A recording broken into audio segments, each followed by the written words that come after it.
আল্লাহ তুমি ধৈর্য বাড়াই দাও। যা শুরু হয়েছে এই দুইজনের সাথে তো আমি কোনোভাবে থাকতে পারবো না। আল্লাহ, থাকতে হইলে আমার ধৈর্যের পাহাড় হইতেইব।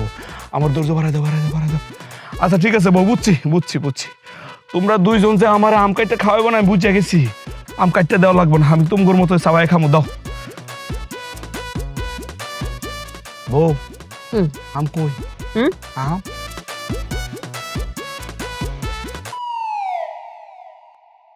এ বউ, গড়া আমার আছে না, আইনা দেও। আমি কিন্তু খুব অবাক করছি না, খুব অবাক করছি। এই যে আম খাওয়ার যে ঝোল উঠেছে, এই পর্যন্ত আসতে পারবো, আমি ওখানে পাইলে অনেক খাওয়া শুরু করবো। তোমরা কি শুরু করছো? তোমরা কি আমার জীবনটা শেষ করে ফেলাইবা? কি আর তো পারতাছি না আমি। আম্মা, আপনার ছাউল এরকম কাঁপতেছে কিসের জন্য? মনে প্রেশার উঠছে। বুঝতেছো না? প্রেসারে কাঁপতেছি, প্রেসারে। কি শুরু করছো তোমরা? আরে আল্লাহ রে আল্লাহ, যার গর্ভে জন্ম নিছি হেরও ধৈর্য কম, যারে বিয়ে করছি হেরও ধৈর্য কম। তোমার তো কালকে বিয়ে করছি, বিয়ের মধ্যে যা করছো পুরাই তো ইতিহাস। আচ্ছা ঠিক আছে, বাদ দাও।